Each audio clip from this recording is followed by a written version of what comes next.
Le transport express régional, plus connu par son sigle TER, regroupe tout le transport ferroviaire de voyageurs en région, hors Île-de-France, dont le service est assuré par le Transilien.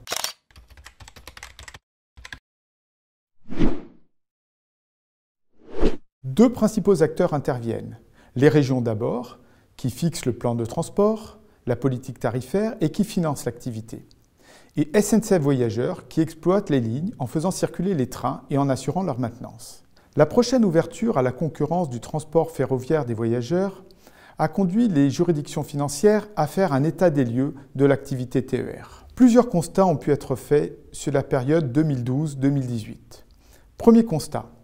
Les régions sont très investies dans les TER en proposant une offre de transport importante, en renouvelant le matériel roulant, en menant des politiques tarifaires favorables aux clients et même en participant au financement du réseau et des gares, pourtant propriété de l'État.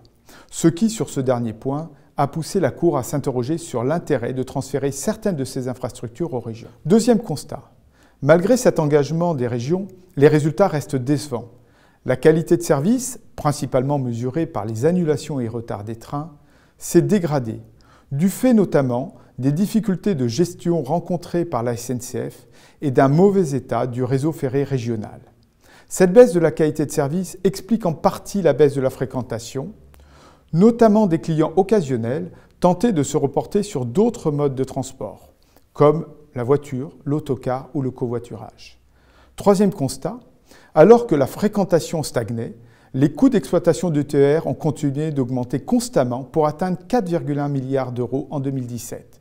Ce mauvais résultat est à mettre autant au passif de la SNCF, avec une organisation de travail trop peu efficace et un coût salarial élevé, que des régions qui proposent des plans de transport trop peu optimisés et maintiennent un niveau de service parfois discutable, par exemple le nombre de guichets ou la présence d'agents à bord des trains. Le coût total du TER a même été évalué à 8,5 milliards d'euros si on ajoute les investissements au coût d'exploitation, confirmant que le TER n'est pertinent que s'il transporte un nombre significatif de voyageurs. Ce dernier constat conduit la Cour à recommander qu'une analyse socio-économique et environnementale soit réalisée pour les lignes peu fréquentées. Enfin, les juridictions financières se sont interrogées sur l'état de préparation des acteurs à l'ouverture prochaine à la concurrence. La SNCF a mis en œuvre depuis 2017 un plan stratégique ambitieux pour réduire les coûts et améliorer la qualité du service, avec un certain succès. Mais certains de ces handicaps structurels ne sont pas encore surmontés. Quant aux régions, si elles ont acquis une véritable compétence dans l'organisation du transport ferroviaire, elles restent encore trop peu armées sur les plans techniques, juridiques et financiers pour élaborer les futurs appels d'offres.